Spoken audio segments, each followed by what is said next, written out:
સહયોગી આરતી મહેતા અને તૃપ્તિ કપૂરિયા જોડાઈ ગયા છે। આરતી, સૌથી પહેલાં આપનાથી શરૂઆત કરીએ, કયા સ્ટોક્સ જેના પર આજે ખાસ નજર રાખી રહ્યા છો?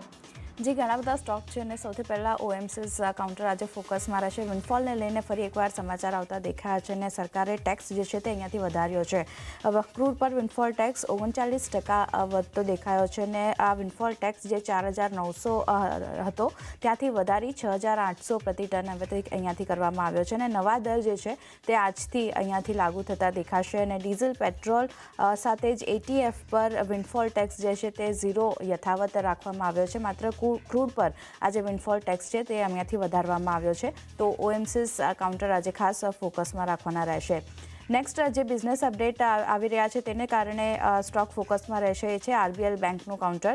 અહીંયા Q4માં ડિપોઝિટ 22% આપણને વધતી જોવા મળતી દેખાઈ રહી છે। 1.03 લાખ કરોડ પર યર ઓન યર ધોરણે ડિપોઝિટનો આંકડો પહોંચતો દેખાયો છે। એડવાન્સની વાત કરીએ 19% એડવાન્સ બેંકના વધતા દેખાયા છે અને કાસા રેશિયોની વાત કરીએ તો અહીંયા 132%નો વધારો જોવા મળ્યો છે। 132%થી વધી અને 140% પર આપણને QOQ ધોરણે કાસા રેશિયો રહેતો દેખાયો છે। સાથે જ રિટેલ અને હોલસેલ એડવાન્સની વાત કરીએ તો આજે રેશિયો છે તે 58:42 રહેવાનો અંદાજ પણ બનતો દેખાઈ રહ્યો છે। તો ખાસ આરબીએલ બેંક પર ફોકસ રાખવાનું રહેશે।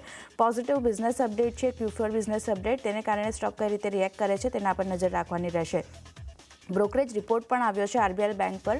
મોર્ગન સ્ટેન્લીનો રિપોર્ટ છે, તેમણે અંડરવેટ કોલ આપ્યો છે અને લક્ષ્યાંક 250 પ્રતિ શેરના તેમના તરફથી કરવામાં આવ્યા છે। તેમનું માનવું છે કે Q4 બિઝનેસ અપડેટની વાત કરીએ તો લોન ગ્રોથ જે છે તે QOQ ધોરણે 5% આપણને વધતી જોવા મળતી દેખાઈ રહી છે। રિટેલ લોન ગ્રોથ છે તે આપણને હેલ્ધી 6% પર રહેતી દેખાઈ રહી છે। તેમ છતાં તેમને લિક્વિડિટી પણ ઇમ્પ્રૂવ થઈ છે। અંડરવેટ કોલ આપવામાં આવ્યો છે મોર્ગન સ્ટેન્લી તરફથી, તો આરબીએલ બેંક પર નજર રાખવાની રહેશે। Next banking counter federal bank છે। અહીંયા પણ બિઝનેસ અપડેટ Q4ના રજૂ થયા છે। એડવાન્સ અહીંયા ફેડરલ બેંકની વાત કરીએ 20% વધી અને 2.13 લાખ કરોડ પર પહોંચતા દેખાયા છે। ડિપોઝિટની વાત કરીએ તો 18.4%નો વધારો ત્યાં જોવા મળતો દેખાયો છે અને કાસા રેશિયો 32.7% પર હતા ત્યાંથી ઘટ્યા છે 29.4% પર આપણને રહેતા દેખાયા છે। તો કાસા રેશિયો થોડા ઘણા ઘટ્યા છે પણ એડવાન્સીસ અને ડિપોઝિટમાં વધારો થયો છે। તો એક મિશ્ર બિઝનેસ અપડેટ ફેડરલ બેંક તરફથી। અહીંયા પણ બ્રોકરેજ રિપોર્ટ આવ્યા છે। મોર્ગન સ્ટેન્લીનો રિપોર્ટ અહીંયા પણ તેમણે જાહેર કર્યો છે। ઇક્વલવેટ કોલ આપ્યો છે ફેડરલ બેંક પર। લક્ષ્યાંક તેમણે વધારી 165 પ્રતિ શેરના કર્યા છે। તેમનું પણ માનવું છે કે Q4માં જે બિઝનેસ અપડેટ છે ખાસ કરીને લોન ગ્રોથ અને કસ્ટમર ડિપોઝિટની વાત કરીએ તો તે સારું કરતા દેખાયા છે। ગ્રોસ લોન ગ્રોથની વાત કરી લઈએ તો 5.1% પર QOQ ધોરણે રહેતી દેખાઈ રહી છે અને કાસા ડિપોઝિટ ગ્રોથ જે છે તે થોડી ઘણી સબડ્યુડ રહી છે। તો તેમણે ઇક્વલવેટ કોલ આપ્યો છે ફેડરલ બેંક પર। ફોકસ રાખવાનું રહેશે કઈ રીતે સ્ટોક રિએક્ટ કરે છે। સૂર્યોદય સ્મોલ ફાઇનાન્સ બેંક પણ Q4 બિઝનેસ અપડેટ જાહેર થયા છે, જેમાં એડવાન્સીસની વાત કરીએ 41% વધ્યા છે। Q4માં ડિસ્બર્સમેન્ટની વાત કરીએ તો અહીંયા 39% આપણને વધારો જોવા મળતો દેખાયો છે અને ડિપોઝિટની વાત કરી લઈએ તો 50% ડિપોઝિટ અહીંયા બેંકના વધતા દેખાયા છે। કાસા રેશિયોમાં પણ વધારો જોવા મળ્યો છે। 18.5% હતા ત્યાંથી વધી અને 20.1% પર QOQ ધોરણે કાસા રેશિયો રહેતા દેખાયા છે। તો સૂર્યોદય સ્મોલ ફાઇનાન્સ બેંકનું કાઉન્ટર પણ આજે નજરમાં રાખવાનું રહેશે। ઘણા બધા કાઉન્ટર છે Q4 બિઝનેસ અપડેટને લઈને ફોકસ રહેશે। L&T ફાઇનાન્સ અહીંયા પણ Q4 બિઝનેસ અપડેટ જાહેર થઈ છે। રિયલાઇઝેશનની વાત કરીએ તો તે 75%થી વધ્યું છે અને વધીને 94% પર આપણને પહોંચતો દેખાયો છે। સાથે જ રિટેલ ડિસ્બર્સમેન્ટની વાત કરી લઈએ તો Q4માં 33%નો વધારો આપણને જોવા મળતો દેખાયો છે અને રિટેલ ડિસ્બર્સમેન્ટ જે છે તે વધી અને 15,030 કરોડની આસપાસ પહોંચતો દેખાયો છે। રિટેલ લોન બુકની વાત કરીએ 31% ત્યાં આપણને વધારો જોવા મળતો દેખાયો છે। 80,010 કરોડની આસપાસ આપણને રિટેલ લોન બુક L&T ફાઇનાન્સની પહોંચતી દેખાઈ રહી છે। તો ફોકસ અહીંયા પણ રાખવાનું રહેશે। એક સારા Q4 બિઝનેસ અપડેટ જાહેર કર્યા છે કંપનીએ। બ્રોકરેજ રિપોર્ટમાં મોર્ગન સ્ટેન્લીનો રિપોર્ટ અહીંયા પણ જાહેર થયો છે। અંડરવેટ કોલ તેમણે આપ્યો છે L&T ફાઇનાન્સ પર। લક્ષ્યાંક 129 પ્રતિ શેરના તેમના તરફથી કરવામાં આવ્યા છે। તેમનું માનવું છે કે કંપનીનો જે ટોટલ AUMમાં રિટેલનો જે શેર છે તે ખાસ કરીને ઓન ટ્રેક આપણને આગળ વધતો દેખાઈ રહ્યો છે પણ તેમ છતાં પણ તેમણે અંડરવેટ કોલ આપ્યો છે। તો ફોકસ L&T ફાઇનાન્સના કાઉન્ટર પર પણ રાખવાનું રહેશે। ડીમાર્ટ એવન્યુ સુપરમાર્ટની વાત કરી લઈએ તો Q4 બિઝનેસ અપડેટ જાહેર થયા છે, જ્યાં Q4 FY24માં સ્ટેન્ડઅલોન આવકની વાત કરી લઈએ તો તે વધી છે અને વધીને 12,393.46 કરોડની આસપાસ પહોંચતી દેખાઈ રહી છે. 31 માર્ચ 2024 સુધી કુલ સ્ટોર સંખ્યા જોઈએ તો 365 આપણને રહેતી દેખાઈ રહી છે. એવન્યુ સુપરમાર્ટ્સનું કાઉન્ટર પણ આજે નજરમાં રાખવાનું રહેશે.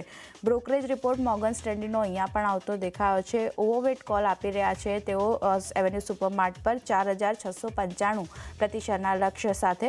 તેમનું માનવું છે Q4માં સ્ટેન્ડઅલોન આવકની વાત કરી લઈએ તો 12,400 કરોડ પર આપણને પહોંચતી દેખાઈ અને યર ઓન યર ધોરણે જેમાં 20% વધારો જોવા મળતો દેખાયો છે. અને જે આવક છે તે 18% 9 મંથ FY24ની વાત કરી લઈએ તો ત્યાંથી 18% આપણને વધારે રહેતી દેખાઈ રહી છે. અનુમાન કરતાં પણ આપણને 1%ની આસપાસ વધારો અહીંયા જોવા મળતો દેખાયો છે આવકમાં. તો તેને કારણે તેઓ ઓવરવેટ કોલ આપી રહ્યા છે. એવન્યુ સુપરમાર્ટ્સ પર મોર્ગન સ્ટેન્લીનો જે રિપોર્ટ આવ્યો છે ફોકસ અહીંયા પણ રાખવાનું રહેશે. પણ આ સિવાય તૃપ્તિ અન્ય પણ ઘણા બધા સ્ટોક છે જ્યાં રિએક્શન જોવા મળશે, ક્યાં ફોકસ? આરતી, મારી પાસે જે શેર્સ છે જેમાં ખાસ કરીને સમાચારને લઈને આપણી પાસે અપડેટ્સ આવેલા છે. શરૂઆત આપણે બ્રિગેડ એન્ટરપ્રાઇઝીસથી કરશો તો કંપનીએ કરાર કર્યા છે. કંપનીએ યુનાઇટેડ ઓક્સિજન કંપની સાથે તેમને જોઈન્ટ ડેવલપમેન્ટ એગ્રીમેન્ટ કર્યા છે અને આ જે એગ્રીમેન્ટ છે કંપનીએ ગ્રેડ એ ઓફિસ સ્પેસને ડેવલપ કરવા માટે તેમને આ કરાર કર્યા છે. અને આ જે ડેવલપમેન્ટ જે છે તે બેંગલુરુમાં કરવામાં આવશે ને કે બેંગલુરુમાં તેઓ 3 લાખ સ્ક્વેર ફીટ એરિયાની ઓફિસ સ્પેસ જે છે તેને ડેવલપ કરશે. અને આ પ્રોજેક્ટ માટે કંપની કુલ જે છે લગભગ 340 કરોડનું રોકાણ પણ કરશે. એટલે ખૂબ જ પોઝિટિવ સમાચાર અત્યારે આપણને બ્રિગેડ એન્ટરપ્રાઇઝીસ તરફથી આવતા જોવા મળી રહ્યા છે. એટલે આજે આ કાઉન્ટર આપણા રડારમાં રહેશે. ત્યારબાદ વેદાંતા પર નજર કરીએ તો વેદાંતા આ પૂરા સપ્તાહ આપણને ઘણું જ ફોકસમાં જોવા મળ્યું છે. એ ફર્સ્ટ ડે એક પોઝિટિવ સમાચાર ગઈકાલે નોટિસ મળ્યા અને નેગેટિવ સમાચાર હતા. આજે ફરી આપણી સમક્ષ એક પોઝિટિવ સમાચાર વેદાંતા તરફથી જોવા મળ્યા છે કે કંપનીએ પોતાને ઓડિશા ખાતે તેમને લાંજેગઢ યુનિટમાં તેમને પોતાની રિફાઇનિંગ ક્ષમતા જે છે તે તેમને વધારી છે. જેમાં ત્યાં તેઓ એલ્યુમિનિયમ યુનિટની રિફાઇનિંગ ક્ષમતા તેમને 1.5 MTPA તેમને વધારી છે અને જે કુલ ક્ષમતા જે છે તે વધીને 3.5 MTPA કરવામાં આવી છે. એટલે ખૂબ જ પોઝિટિવ સમાચાર વેદાંતા તરફથી જોવા મળી રહ્યા છે. એટલે આજે આ કાઉન્ટર જે છે એ પણ રડારમાં રહેશે.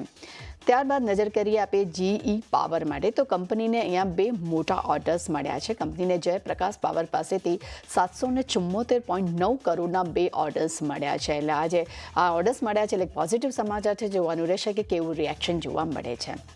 ત્યારબાદ નજર કરી લઈએ KEC ઇન્ટરનેશનલ કંપની પર તો કંપનીને અહીંયા પોતાના વિવિધ સેગમેન્ટ માટે તેમને 818 કરોડના તેમને નવા ઓર્ડર્સ મળ્યા છે. એટલે આજે જોવાનું રહેશે કે આજે ખૂબ જ એક પોઝિટિવ સમાચાર KEC ઓર્ડર તરફ તેમને એક મોટા ઓર્ડર્સ મળ્યા છે અને ખૂબ જ એક પોઝિટિવ સમાચાર છે. તો જોવાનું રહેશે કે આજે આવું કેવું રિએક્શન આપણને મળે છે. ત્યારબાદ નજર કરીએ બ્લુ સ્ટાર પર. બ્લુ સ્ટારને લઈને એક નેગેટિવ સમાચાર આપણી સમક્ષ આવી રહ્યા છે. તે કંપનીને આર્બિટ્રેશન કેસ તેમની અગેન્સ્ટમાં દાખલ કરવામાં આવ્યો છે. જેમાં WJ ટોવેલ અને towel and CO LLG company જે છે LLC કંપની તેમને ઇન્ટરનેશનલ ચેમ્બર ઓફ કોમર્સમાં તેમને આર્બિટ્રેશન કેસ દાખલ કર્યો છે અને તેમને 224 કરોડનો આર્બિટ્રેશન કેસ દાખલ કર્યો છે. આ એક નેગેટિવ સમાચાર આપણે સમક્ષ જોવા મળ્યા છે. આપણે જોઈ રહ્યા છીએ કે ગરમીની સિઝનને લીધે કરીને આ જે કાઉન્ટર જે છે થોડું ફોકસમાં રહ્યું છે. કાઉન્ટર 2 દિવસમાં સારું આપણને ચાલતું જોવા મળ્યું છે પરંતુ હવે આ નેગેટિવ સમાચાર છે એટલે આજે કેવી રીતે બજારમાં તેમાં રિએક્શન આવે છે તે જોવાનું રહેશે. અને છેલ્લા કાઉન્ટર પર નજર કરીએ વોડાફોન આઈડિયા.